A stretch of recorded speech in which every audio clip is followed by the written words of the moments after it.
गंगे, हर हर गंगे, जय जय गंगे। रामचरितमानस तुलसी ने कहा गंगा नदी में स्नान करने से तो जरूर कल्याण होगा, लेकिन माता गंगा को याद करने मात्र से सर्व मंगल होता है। और महादेव ने स्वयं ने भी कहा कि जो कोई मनुष्य गंगा का नाम जोड़कर मेरा संबोधन करेंगे, उनके परिवार में पारावार में प्रेम दूंगा। हे गंगेश्वर, हे गंगनाथ, हे गंगाधारी, ऐसे भगवान शिव जी का नाम है। महादेव अपने मस्तक पर गंगा को धारण करते हैं, इसलिए जो कोई भागीरथी गंगा को याद करते हैं उनके लिए कहा भूप भगीरथ। भूप भगीरथ सुरसर आने, भूप भगीरथ सुरसर आने, सुमिरत सकल सुमंगल गाने, सुमिरत सकल सुमंगल गाने।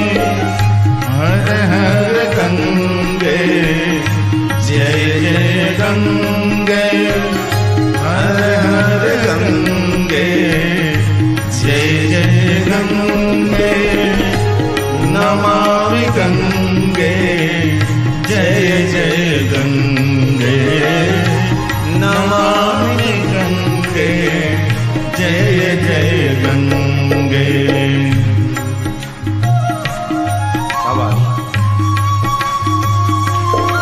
मन ही मन माता गंगा को याद करें।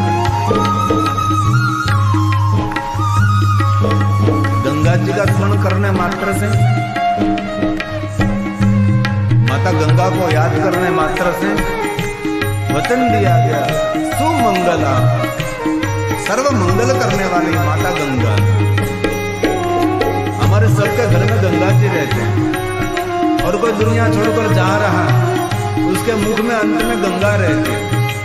गंगा हमारा जीवन है, गंगा हमारी माँ है, सबकी माता गंगा है, इसीलिए माँ गंगा को प्रणाम कर। त्रिभुवन कारिणी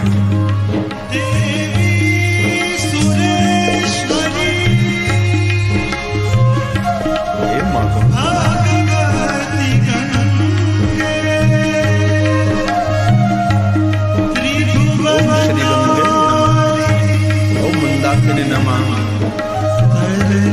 पुण्यदायिने नमः, शिवदाये नमः, जगद्धात्री नमः। हे माँ गंगा, शिव जटाधारिणी, हे माँ गंगा, भागीरथी नमः, सुखदायिनी, हे माँ गंगा, हम प्रणाम करते हैं। सुरसरी धारा, सुरसरी धारा, भगत उदारा, सुरसरी धारा, भगत उदारा, त्रिभुवन तारिणी, जय जय गंगे, त्रिभुवन तारिणी, जय जय गंगे। हर हर गंगे, जय जय गंगे, हर हर गंगे, जय जय गंगे। नमामि गंगे, जय जय गंगे, नमामि गंगे, जय जय गंगे। हर हर गंगे, जय जय गंगे, हर हर गंगे, जय जय गंगे, हर हर गंगे, जय जय गंगे। गंगा के तट पर हिमालय पहाड़ों की गुफा में नारद जी ने ध्यान किया है। विचारों के चक्रों को शांत करके भगवान शिव के अंदर लीन हो गए और अपना स्वयं का साक्षात्कार किया नारद जी ने। नारद जी का तप देखकर देवता जय जयकार करने लगे। कोई तप करे, कोई साधना करे, कोई उपासना करे, उनका जय जयकार देवता निरंतर करते रहते, इसीलिए नारद जी का जय जयकार होने लगा। इंद्रदेव को चिंता हुई कि नारद जी का क्यों जय जयकार हो रहा है, क्योंकि नारद जी ने बहुत बड़ा कठिन तप किया है। तप साधना का जय जयकार होता है, सद्गुण का जय जयकार होता है, श्रेष्ठ कार्यों का जय जयकार होता है। नारद जी के तप में भंग करने के लिए इंद्रदेव ने अपने मित्र कामदेव को भेजा। नारद जी पर अनेक बल बुद्धि का प्रयोग कर रहे हैं, लेकिन नारद जी तप में से विचलित नहीं हुए। और कामदेव को याद आया यहां बैठकर शिव जी ने तपस्या की थी, इसीलिए नारद जी पर मेरा कोई प्रभाव नहीं पड़ेगा। कभी कभी स्थान की महिमा रहती है, हम कितने सुंदर पवित्र स्थान पर बैठे हैं, यहाँ 1 गुना पुण्य नहीं मिलता, यहाँ सहस्त्र कोटि गुना पुण्य मिलता है, क्योंकि यहाँ ऋषि मुनियों की सुंदर चारों तरफ तपस्थली है। थोड़े दूर दूर अलग अलग, जहां मेरे मुकेश बाबा रहते हैं, अंगिरा ऋषि की सुंदर तपस्थली है, जो ब्रह्मा जी के पुत्र रहे, आग का जन उद्गम स्थान किया था। ये सुंदर ऋषि मुनियों की दिव्य तपस्थली है। वहां हम सब बैठकर भगवान महादेव की कथा का श्रवण कर रहे हैं। नारद जी का तपस्थान था, वो भगवान शिव जी की तपस्थली थी। वहां बैठकर भगवान महादेव ने तप किया था, और स्वयं शिव जी ने कहा था कि यहां बैठकर कोई भी तपस्या करेंगे उन पर कामदेव का कोई प्रभाव नहीं पड़ेगा। कभी कभी स्थान भी मैदान मार लेता है, इसलिए कामदेव पराजित होकर चला गया। देवता और ऋषि मुनियों ने जय जयकार किया और नारद जी को कहा कि आप तो शिव तुल्य हो गए। चारों तरफ नारद जी की कीर्ति फैलने लगी। तब नारद के मन में हुआ कि मैं इतना बड़ा तपस्वी हो गया। जय जयकार सुनते ही नारद के हृदय में पड़ा हुआ अहंकार का बीज अंकुरित हुआ, और मनुष्य जाति का सबसे बड़ा शत्रु अभिमान है। कितना ही बड़ा व्यक्ति हो, लेकिन अभिमान उसको गिरा देता है। पाप मूल अभिमान। जब जीवन में पाप बढ़ जाता है ना, तब व्यक्ति को अभिमान होता है, और अभिमान के कारण उसका पतन होता है, वो नीचे गिर जाते हैं। इसलिए भगवान को रोज प्रार्थना करें, भगवान आपने जो मुझे सामर्थ्य दिया है, सामर्थ्य का कोई लेश मात्र भी मुझे अभिमान न आवे, उसका भगवान हमारी रक्षा करो, अभिमान से हमारी रक्षा करो। नारद जी के मन में अभिमान अंकुरित हुआ, और अभिमान युक्त नारद जी अपना तप कार्य छोड़कर महादेव के पास गए, और महादेव ने नारद जी को कहा, पधारिए नारद जी, आपका स्वागत है। भगवान शिव जी नारद जी का बहुत आदर करते हैं, और नारद जी अपने स्वयं की बात करने लगे। मैंने तपस्या की है, देवता ऋषि मुनि मेरा जय जयकार कर रहे हैं। आपको पता है, सभी लोग कह रहे हैं कि मैं शिव तुल्य का तपस्वी हूं, आप जैसा तपस्वी मैं हूं। महादेव ने कहा, बहुत बड़ी बात है। भगवान महादेव ने कहा, नारद जी, जीवन में जो कुछ करते हैं गोप्यम गोप्यम सर्वथा है। जो तप, साधना, अनुष्ठान, उपासना, धन, संपत्ति, वैभव और हमारा सामर्थ्य दूसरों को दिखाने के लिए नहीं होता, ये सब हमारे लिए है। इसलिए नारद जी, आपने इतना बड़ा तप किया, अब मौन हो जाए, दूसरों को कहने की जरूरत नहीं है। इसलिए बहुत याद रखें, जीवन में सभी बात दूसरों को कहने के लिए नहीं होती, और जीवन की जो आपकी गुप्त रहस्य भरी हुई बातें हैं, दूसरों को कभी बतानी नहीं चाहिए। घर में क्या चल रहा है दूसरों को कभी नहीं कहना चाहिए। आपके बच्चे कितने सद्गुणी हैं, कितने दुर्गुणी हैं, कभी दूसरों को नहीं बताना चाहिए। आपके पास कितना धन है, दूसरों को कभी नहीं बताना चाहिए।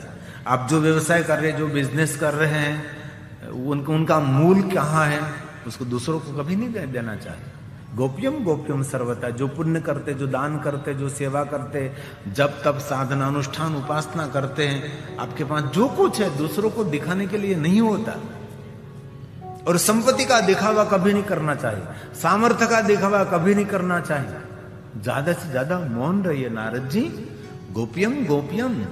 और काया और माया दूसरों को कभी दिखाना नहीं चाहिए। काया मतलब शरीर, दूसरों को नहीं दिखाना चाहिए। माया मतलब आपके पास धन कितना है, दूसरों को कभी दिखाना नहीं चाहिए। बहुत सारे जीवन की बातें गोप्य रखना सीख जाइए आप। धीरे धीरे धीरे जीवन में आगे बढ़िए आप। आपके पास क्या रहस्य है जीवन का, क्या राज है जीवन का, वो दूसरों को दिखाने के लिए नहीं होता। अपने जीवन में हर पल सावधानी रखिए और धीरे धीरे आगे बढ़िए। एक दिन में कोई बड़ा ऑफिसर नहीं बन सकता, एक दिन में एक बड़ा कोई धनपति नहीं बन सकता, एक दिन में कोई बड़ा उद्योगपति नहीं बन सकता। उनके लिए बहुत समय का योगदान करना पड़ता है, बहुत सजग और सावधान सतर्क रहना पड़ता है, तब धीरे धीरे धीरे धीरे धीरे आप आगे बढ़ सकते हैं। महादेव ने समझाया कि नारद जी मौन हो जाओ। दो अवस्था में मौन रहो, एक तो तपस्या जब परिपक्व हो जाए आपके तब मौन रहो, क्योंकि तप पकने के बाद भजन आपका परिपक्व हो गया, जो बोले सो निया, जो आप बोलोगे वही होने लगेगा। अरे बोलने की क्या बात करो, जो मन में सोचेंगे विचार करने मात्र सब कुछ होने लगता है। इसलिए जिनका भजन परिपक्व हो गया, जिनका तप परिपक्व हो गया, उनको ज्यादा से ज्यादा वाणी का मौन तो रखना चाहिए, लेकिन विचारों का भी उनको मौन रखना चाहिए। ज्यादा से ज्यादा मौन रहिए। और दूसरा व्यक्ति जो वयोवृद्ध हो गया है वो मौन रहे, जिनकी बड़ी उम्र हो गई उनको मौन रहना चाहिए, लेकिन नहीं रहते। बचपन में पैर संचल, युवानी में रोम रोम संचल, बुढ़ापे में जिभ चंचल रहती है। जिनकी उम्र बढ़ जाती है नहीं, बहुत बोलता है, बहुत बोलता है, बहुत बोलता है। बोलने का कोई अर्थ ही नहीं है। इसलिए मैंने देखा है बड़े ज्ञानी विद्वान संतों महापुरुषों बहुत कम बोलते, ज्यादा से ज्यादा मौन रहते हैं। नारद जी भी बहुत ज्यादा मौन रहते हैं। इसलिए तुम क्या कहते हैं, नारद जी नहीं कहते, नारद मुनि कहते हैं। मुनि मतलब मौन रहते हैं। इसलिए महापुरुष, श्रेष्ठ पुरुष, साधु पुरुष, समझदार व्यक्ति ज्यादा से ज्यादा मौन रहते हैं। मौन रहने में हमारी भलाई है। मौन रहोगे तो कुछ बिगड़ेगा नहीं, बोलने से बहुत कार्य हमारा बिगड़ जाता है। बोले तो मधुर बोले, सत्य सबर बोले, दूसरों के हित में बोले। बोलने की भी एक कला होती है। समाज का नेतृत्व वो कर सकता जिनके पास वक्तृत्व है। जिनके पास बोलने की कला नहीं है वो नेतृत्व नहीं कर सकता। जो टीचर है, जो शिक्षक है, उनके पास बोलने की कला होती है, इसलिए सबको पढ़ा सकते, विद्यार्थियों को सुना सकते, विद्यार्थियों को कुछ कह सकते हैं। जो टीचर के पास बोलने की कला नहीं होती वो उसको टीचर की नौकरी भी नहीं मिलती, उसको शिक्षक नहीं बन सकते, हो दूसरों को शिक्षा नहीं दे सकते। इसलिए जो शिक्षक है, जो टीचर है, उनके पास नेतृत्व करने की कला होती है, उनके पास बोलने की श्रेष्ठ कला होती है। आज हमारे भारत में तो जिनका गौरव है, लेकिन हम जिस देश में जाते हैं, इस देश में गौरव करते हैं लोग। पूरे विश्व में सबसे बड़ा बोलने की कला जिनके पास है, जो पूरे मेरे भारत देश का नेतृत्व करते हैं, पूरे वर्ल्ड में उनके जैसा कोई प्रवचन नहीं कर सकता, उनके जैसा कोई बोल नहीं सकता। पूरी पृथ्वी पर सबसे श्रेष्ठ कोई प्रवचनकार हैं तो मेरे देश के माननीय बड़ा प्रधान माननीय नरेंद्र भाई मोदी हैं। ये बोलने की कला है। आपके पास कुछ भी है, वो प्रस्तुत करना है तो बोलने की कला चाहिए आपको। आपके पास बहुत सारा ज्ञान है, बहुत सारी विद्या है, लेकिन आपके पास जो बोलने की कला नहीं है तो विद्या आपके लिए सीमित रह जाएगी, ज्ञान आपके लिए सीमित रह जाएगा, किसी को बता नहीं सकते आप। इसलिए कैसे बोलना है, एक वक्तृत्व कला नाम का पुस्तक है, वक्तृत्व कला, कैसे बोलने की कला होती है ये सीखना चाहिए। लेकिन यहां भगवान शिव जी ने नारद जी को समझा, नारद जी आपका तप परिपक्व हुआ, इसीलिए अब मौन हो जाए, बहुत बोलने की आवश्यकता नहीं है।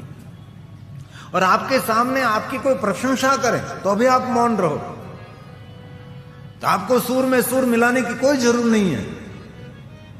और सुनिए नारद, भगवान शिव जी कहते हैं, सुनिए नारद, विष्णु भगवान आपको मिले और विष्णु भगवान स्वयं आपकी प्रशंसा करने लगे तो बात बदलने का प्रयास करना, अथवा वहां से जल्दी चले जाओ, क्योंकि विष्णु भगवान प्रशंसा करेंगे आपकी, आपके हृदय में अहंकार बढ़ेगा।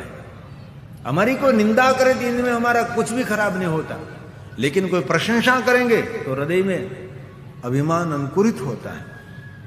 इसलिए विष्णु के आगे आपको स्वयं का आपको प्रशंसा नहीं करनी है, आपको कुछ भी नहीं बोलना है। विष्णु के आगे बोलने के लिए भगवान शंकर जी ने मना कर दिया, नहीं बोलना है। और विष्णु भगवान के सामने भी नहीं जाना है। विष्णु भगवान मिल जाए और आपके बारे में कुछ विष्णु स्वयं बोलने लगे तो भी आपको बात बदलने का प्रयास करना है, वहां से जल्दी प्रणाम करके चले जाओ। और अभिमानी व्यक्ति को प्रशंसा बहुत प्रिय लगती है। नारद जी भगवान विष्णु के पास गए और नारद जी को देखकर विष्णु भगवान बड़े प्रसन्न हुए और विष्णु भगवान ने कहा, हे नारद, आप जैसा तपस्वी कौन दुनिया में हो सकता है आप जैसा ज्ञानी कौन हो सकता है? भगवान विष्णु जी ने नारद जी की मानसिकता देखकर भगवान विष्णु ने नारद जी की बहुत प्रशंसा की। आप जैसे साधु को मिलने से, आप जैसे संत को मिलने से, आप जैसे तपस्वी को मिलने से तीर्थजन्य फल मिलता है। ऐसी बहुत सारी मधुर मधुर मधुर बातें विष्णु भगवान करने लगे और शिव महापुराण ग्रंथ में लिखा भी है। एक तो नारद के मन में अहंकार का बीज अंकुरित हुआ था, इनमें विष्णु भगवान स्वयं प्रशंसा करने लगे तो कहा विष्णु वाक्य मृति श्रुत्वा। विष्णु भगवान के मधुर मधुर वाक्य सुनकर नारदो गर्वितो मुनि, नारद के अभिमान में वृद्धि होने लगी। एक तो अग्नि जल रही थी, इसमें घी की आहुति दी, अग्नि और बढ़ गई। इसलिए कभी कोई आपकी प्रशंसा करे तब मौन रहो। आपकी कोई प्रशंसा करे तो जल्दी वहां से दूर हट जाइए। बहुत प्रशंसा हमारे जीवन में कभी कभी हमारा अहित कर देती है। एक श्लोक में कहा है, भगवान विष्णु के मधुर वाक्य सुनकर नारद के अभिमान में वृद्धि हुई। सुत पुराण ने प्रयाग तीर्थ में कहा, महात्माओं नारद जी और अभिमानी हो गए। विष्णु वाक्य मिति श्रुत्वा, विष्णु भगवान के मधुर मधुर वाक्य सुनकर नारदो गर्वितो मुनि। भगवान ने जो सामर्थ्य दिया है, अभिमान से दूर रहे। जो कुछ मिला है भगवान का प्रसाद समझे, अभिमान कभी नहीं करना चाहिए। जिनके पास कुछ नहीं होता ना, वो अभिमानी बहुत होता है। जिनके पास बहुत कुछ है वो नम्र विनम्र दिखाई देता है। इसलिए अपना स्वयं का वृतांत सुनकर नारद के मन में अभिमान की वृद्धि हुई। स्ववृतं सर्वमाचष्टं समदं मद मोहितं, समदं मद मोहितं। विष्णु भगवान ने समझ लिया कि नारद का अभिमान कर रहे हैं। नारद का अभिमान देखकर भगवान स्वयं विष्णु जी महादेव को याद करने लगे। क्यों महादेव को याद करने लगे? कि महादेव जी ये आपकी माया से भ्रमित। महादेव जी आपने नारद जी को कितना समझाया कि नारद जी आपका तप परिपक्व हुआ है, आप मौन रहिए, आप शांत रहिए, आप प्रशंसा सुनने की लालसा मत रखिए। तो भी नारद जी, इसलिए भगवान विष्णु जी ने नारद का अभिमान देकर शिव जी की स्तुति की है। महादेव आपकी माया से हमारी रक्षा करना। जो दुनिया में कुछ हो रहा है सब कुछ भगवान शिव जी की माया है। और महादेव की माया का नाम है शांभवी माया, जिनकी अनुभूति कर सकते हैं लेकिन जिनको देख नहीं पाते हैं। और नारद जी का अभिमान देखकर विष्णु स्वयं अपने को संभालने लगे।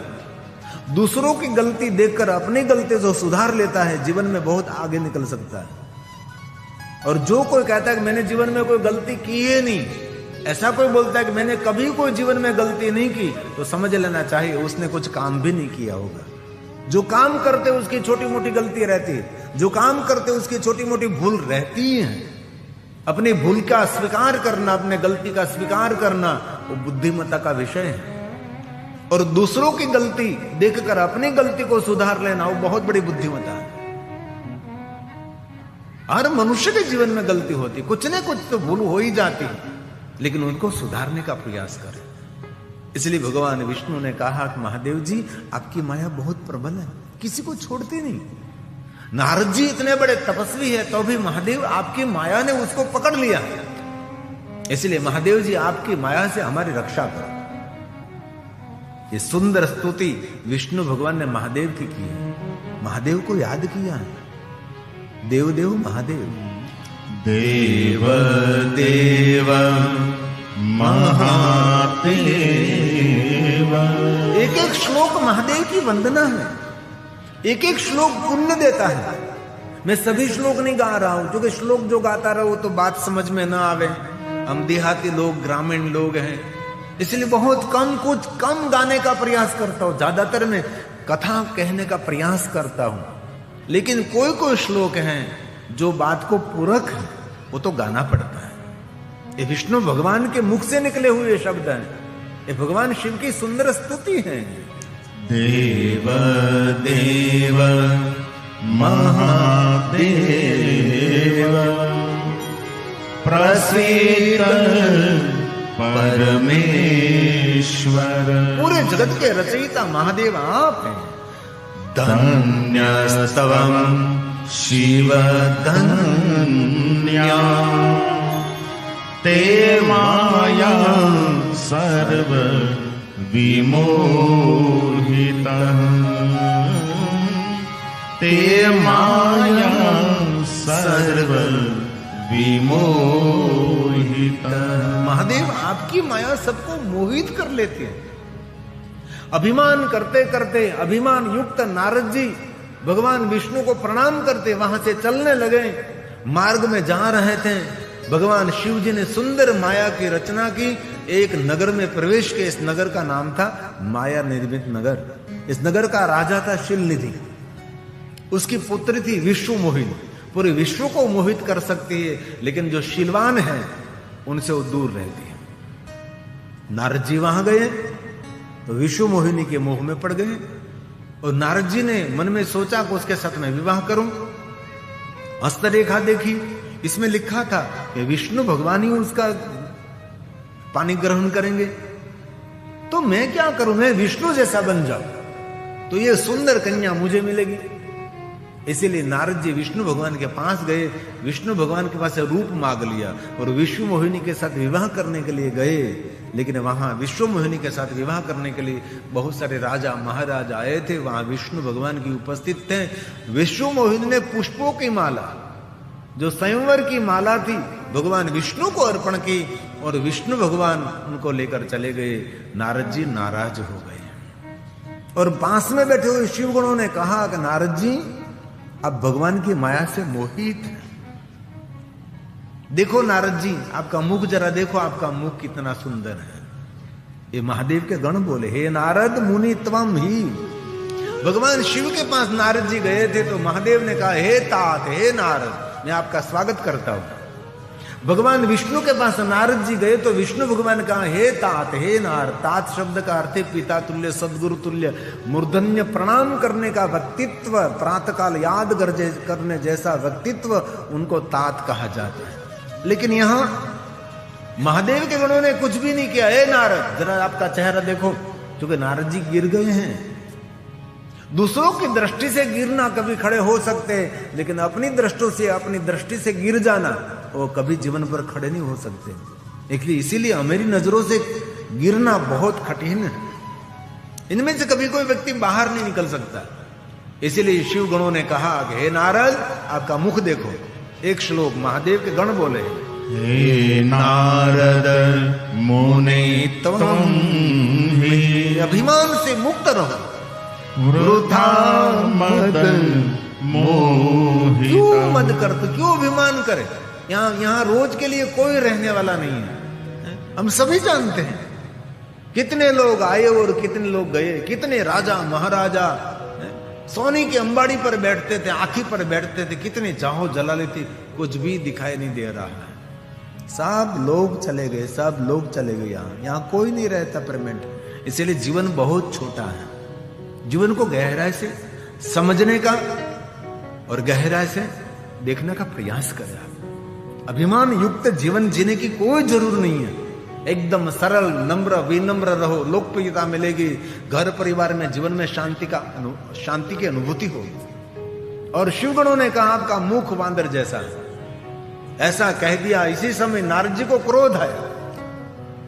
और कोई भी व्यक्ति को आपको तो बंदर जैसा लग रहा है, उसको अच्छा लगेगा नहीं। आपका मुख बांदर जैसा है, ऐसा कहा और नारद जी के मन में क्रोध उठा। और इसी समय शिवगणों को श्राप दे दिया, आप दोनों भयंकर राक्षस बनोगे। क्रोध करते करते नारद जी विष्णु भगवान के सामने गए, विष्णु भगवान का अनादर किया। क्योंकि क्रोध क्या करता है स्वयं को पता नहीं रहता।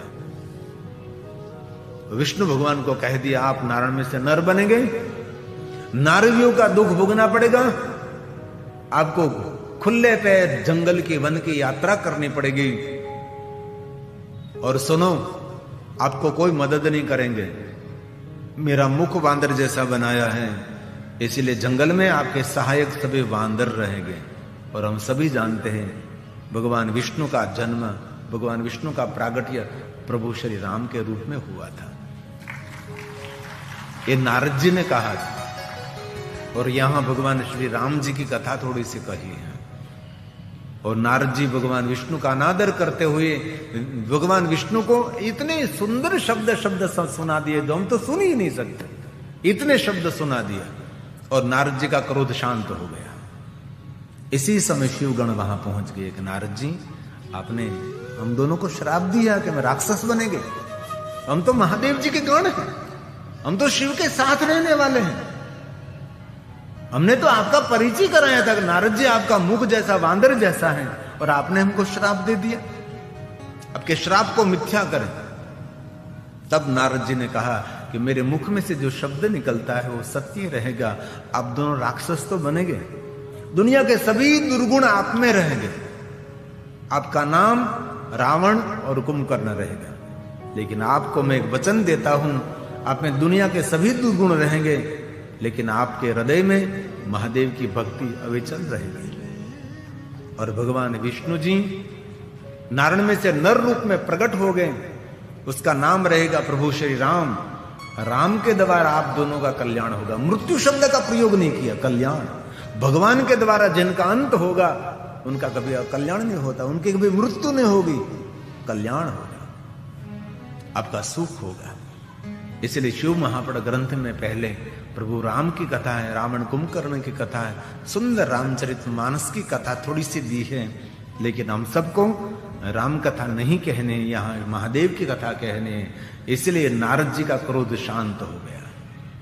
इसी समय भगवान विष्णु जी को नारद कहने लगे कि भगवान श्री हरि, भगवान विष्णु जी, मैंने बहुत बुरा किया। भगवान महादेव ने मुझे बहुत समझाया था, मैंने महादेव की बात नहीं मानी। और विष्णु भगवान, मैंने क्रोध किया और क्रोध करके मैंने आपका अनादर किया। निरंतर नारायण नारायण बोलने वाला मैं, और मैंने आपका अनादर, आपको श्राप दिया। अरे भगवान स्वयं महादेव के गण थे, महादेव के गण मुझे मेरा परिचय करा रहे थे और मैंने उसको श्राप दे दिया। भगवान मैंने बहुत गलती की है। नारद जी को अपनी गलती अपनी समझ में आ गई। तब भगवान विष्णु जी ने कहा, नारद जी, क्रोध सब कुछ भुला देता है। इसलिए नारद जी सुनो, क्रोध अज्ञान से उत्पन्न होता है, अभिमान से क्रोध बढ़ता रहता है, और क्रोध को कटु वाक्य के साथ घनिष्ठ संबंध रहता है। जो बहुत क्रोध करता है ना, जल्दी वयोवृद्ध हो जाएगा। क्रोध का दूसरा नाम है मृत्यु। जो बात बात में क्रोध करता रहता है उसकी जल्दी मृत्यु हो जाएगी, उसकी आयु क्षण हो जाएगी। आप एक पल, एक मिनट के लिए क्रोध करते हैं तो 72 घंटे तक करोड़रज्जु में कंपन रहता है। क्रोध करने से हमारा जो लहू शरीर में रुधिर है वो सब पानी बनने लगता है। क्रोध करने से याद शक्ति कमजोर होने लगती है। इसीलिए कथा सुनकर हम सबको निर्णय लेना है, कुछ भी हो जाए हम क्रोध नहीं करेंगे, हम शांत रहेंगे। क्रोध में आंख बंद हो जाती है, मुख खुल जाता है, कान भी बंद हो जाते हैं। वो नहीं देख सकता, नहीं किसी की बात सुन सकता, सिर्फ बोलता रहता है। और क्रोध में मौन रहना बहुत कठिन है। 1000 दुश्मनों के सामने लड़ना वो सरल है, सरल तो नहीं है। 1000 दुश्मन सामने खड़े हैं और इसके सामने अकेले हम लड़ रहे हैं, ये कोई सरल तो नहीं है। लेकिन कहा शास्त्रों में 1000 दुश्मनों के सामने लड़ना सरल है, लेकिन क्रोध में मौन रहना वो बहुत कठिन है। और जिन्होंने क्रोध में मौन रह लिया, समझो वो जीत गया। इसलिए आज से कभी भी कोई क्रोध आवेश आवे, समय मौन रहना है, अकेले रहना है, दूर चले जाना है, पानी पी लेना है, ठंडे जल से मुंह धो लेना है। क्योंकि क्रोध को कटु शब्दों के साथ घनिष्ठ संबंध रहता है। जब क्रोध आता है तब मुख में से अग्नि ज्वाला अग्नि ज्वाला अग्नि ज्वाला निकल जाती है। इसलिए क्रोध घर को नर्क बना देता है, क्रोध जीवन को नर्क बना देता है। क्रोध का तूफान विवेक को जड़ मूल में से सर्वनाश कर देता है। अत्यंत क्रोधी व्यक्ति आंख होते ही उसको अंध समझना चाहिए। इसलिए आज से कथा सुनकर हमारे भाई बहन सभी निर्णय लेंगे, हम शांत रहेंगे, हम कभी क्रोध नहीं करेंगे, हम कभी क्रोध नहीं करेंगे। कथा ये देती है आप शांत रहोगे तो संपत्ति मिलने लगेगी, शांत रहोगे तो सम्मान मिलने रहोगे। वो बोलोगे क्रोध में तो काम बिगड़ सकता है। मौन रहने से काम कम बिगड़ेगा, लेकिन बोलने से बहुत काम बिगड़ जाते हैं। इसलिए आज से हम सबको निर्णय लेना है, हम कभी घर में किसी के साथ क्रोध नहीं करेंगे। सामने वाला कितना ही क्रोध कर रहा, अग्नि ज्वाला भभक रही है, लेकिन उनके सामने हमको शांत रहना है। अग्नि को शांत करने के लिए जल की आवश्यकता होती है, अग्नि की नहीं। अग्नि के सामने अग्नि प्रकट करोगे तो अग्नि ज्वाला और भभकेगी। इसलिए आज से हम शांत रहेंगे, हम कभी क्रोध नहीं करेंगे। भगवान विष्णु जी ने नारद जी को समझाया, नारद जी क्रोध को चांडाल कहा है। कोई जाति ज्ञाति चांडाल नहीं होती, सभी ज्ञाति सभी जाति के लोग श्रेष्ठ हैं, जो कि मनुष्य सभी शिव का अंश है। कोई मनुष्य ऐसा नहीं जो भगवान का अंश नहीं है। इसलिए कोई जाति ज्ञाति वर्ण भेद में बहुत नहीं रहना चाहिए। मैं इस ज्ञाति का, मैं इस ज्ञाति का, इस जाति का नहीं। हम सब भगवान शिव जी के अंश हैं। लेकिन जो क्रोध कर रहा है वो चांडाल है। भगवान विष्णु जी ने नारद जी को कहा कि नारद जी, जो क्रोध कर रहा है उनको स्पर्श कर लिया तो भी नहाना पड़ता है। कोई व्यक्ति क्रोध कर रहा है, उनको हमने स्पर्श कर लिया तो स्नान करना पड़ता है, पवित्रकरण करना पड़ता है। इसीलिए क्रोधी व्यक्ति को मूर्ख कहा गया है, क्रोधी व्यक्ति को अज्ञानी कहा गया है, क्रोधी व्यक्ति को नादान कहा गया है। वो बच्चे से भी बेहतर है, वो पागल है। इसलिए जितने मेरे भाई बहन बैठे हैं, आज से दृढ़ संकल्प करेंगे, कुछ भी हो जाए हम शांत रहेंगे, क्रोध नहीं करेंगे। ये जो मिलिट्री मैन भाई बहन है ना, उसको मिलिट्री वालों को सिखाया जाता है, युद्ध करो तो अपने शांति से करो, क्योंकि बंदूक चलाते तब मन शांत होना चाहिए, तो निशान लगेगा। क्रोध करने से मन विचलित हो जाता है, उसका निशान सही स्थान पर नहीं पहुंचेगा। उसको शांति सिखाई जाती है, शांति सिखाई जाती है। बंदूक अशांति के लिए नहीं है, बंदूक शांति के लिए प्रतीक है। समाज में, दुनिया में सब जगह पर शांति रहे। उसको कहा जाता है कि आप युद्ध करते समय भी शांत रहना है। आवेग में युद्ध का लक्ष्य चुक जाओगे, क्रोध में युद्ध जीत नहीं सकोगे। क्रोध करने से आप शिथिल हो जाओगे, क्रोध करने से आपका शरीर कांपने लगेगा, क्रोध करने से आपकी आंख लाल घूम ज्वाला निकलने लगेगी। इसलिए शांत होकर आपको लड़ाई करनी है। ये भी बड़ी प्रैक्टिस होती है उन लोगों की। इसीलिए जिनको जीतना है उनको आज से शांत रहना सीखे।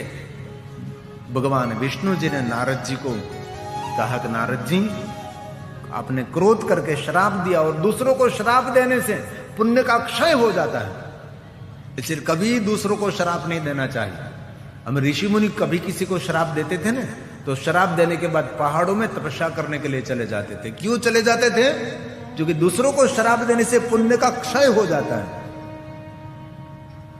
इसलिए मन में अशांति, उद्वेग, भय, सब कुछ मन विचलित हो जाता है, मन संतापग्रस्त हो जाता है। इसलिए दूसरी बात याद रखनी है, आज हम किसी को भी श्राप नहीं देंगे, शत्रु को भी श्राप नहीं देंगे, दुश्मनों को भी श्राप नहीं देंगे। कहीं लोगों को आदत हो रही, इनका ये हो जाए, ऐसा हो जाए, ऐसा हो जाए, ऐसा हो जाए, ये स्वभाव बहुत गलत है। महादेव ने दक्ष महाराज को कहा था, दक्ष महाराज, दूसरों के साथ जैसा बर्ताव करोगे ऐसा बर्ताव आपके लिए फलित होगा।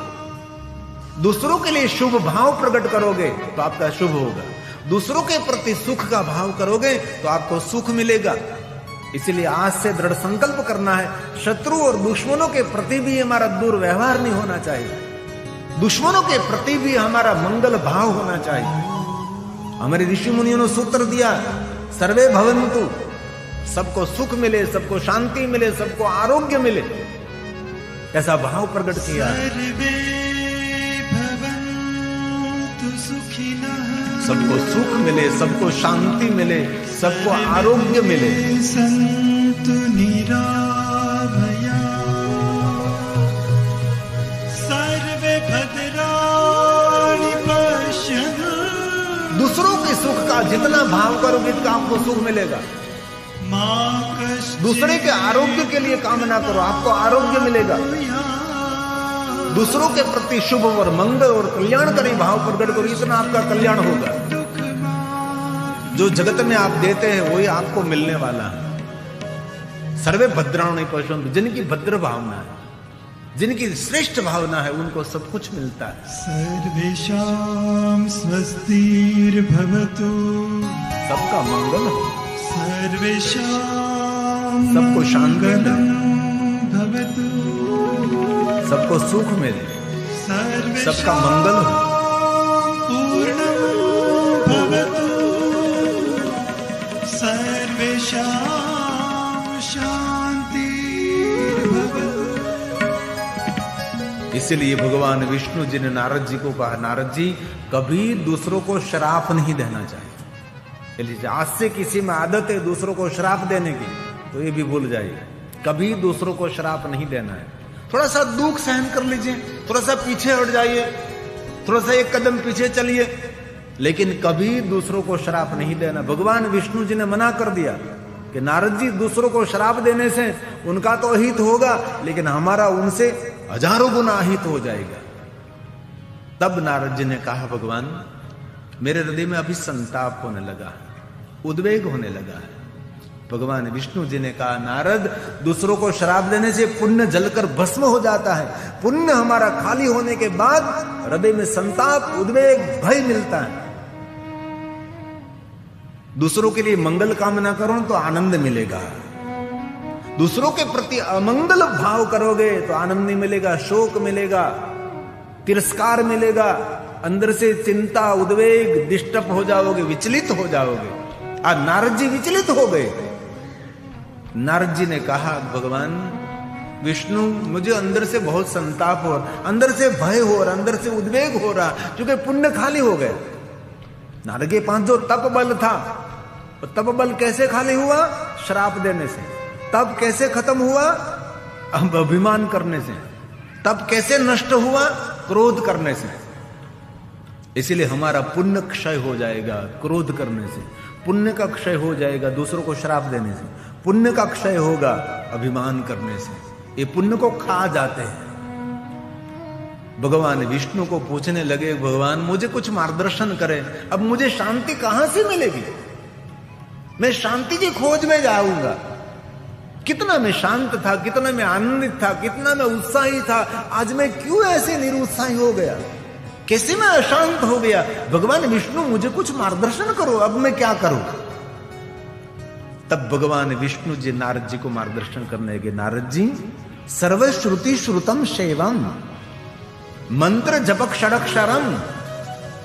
भगवान विष्णु जी ने नारद जी को कहा, नारद जी शांति के लिए दूर जाने की कोई आवश्यकता नहीं। शांति के लिए आप आदि मंत्र, मूल मंत्र, महामंत्र, श्रेष्ठ मंत्र, सर्वोपरि मंत्र, मंत्रों का मंत्र, महामंत्र का महामंत्र, आप पंचाक्षर मंत्र का जाप करो, ओम नमः शिवाय मंत्र का जाप करो, आपका मंगल होगा, आपका कल्याण होगा। भगवान विष्णु जी ने कहा, मंत्र शांति देने वाला, सुमति देने वाला, संपत्ति देने वाला, संतति देने वाला, मान सम्मान देने वाला, भगवान महादेव का लोक देने वाला मंत्र, ये मंत्र मूल मंत्र है। भगवान विष्णु जी ने नारद जी को पंचाक्षर मंत्र दिया है। क्या क्या कहा? सर्वश्रुति श्रुतम। जिन मंत्र की महिमा वेद पुराण गाते हैं, जो मंत्र धन देता है, विद्या देता है, ज्ञान देता है, वैराग्य देता है, ये मंत्र सब कुछ देने में समर्थ है। जो शिव जी का मंत्र है, जिन मंत्र का अक्षर 5 अक्षर है, नमः शिवाय। और कहा विष्णु भगवान ने, नारद जी षडक्षर मंत्र का जाप करिए। पंचाक्षर मंत्र के साथ ओम लगाने से इस मंत्र का षडक्षर मंत्र कहते हैं उसको। ओम नमः शिवाय, ओम नमः शिवाय, ओम नमः शिवाय। नारद जी हलता चलता बेचता उठता खाता पीता उंगता जागता घरमा वनमा शमशानमा निरंतर इस पंचाक्षर मंत्र का आश्रय कर ओम नमः शिवाय मंत्र का जाप करो। जो मूल है, जो आदि है, जो अनंत है, भगवान विष्णु ने नारद जी को ओम नमः शिवाय मंत्र दिया है, आदि मंत्र जो मूल मंत्र है।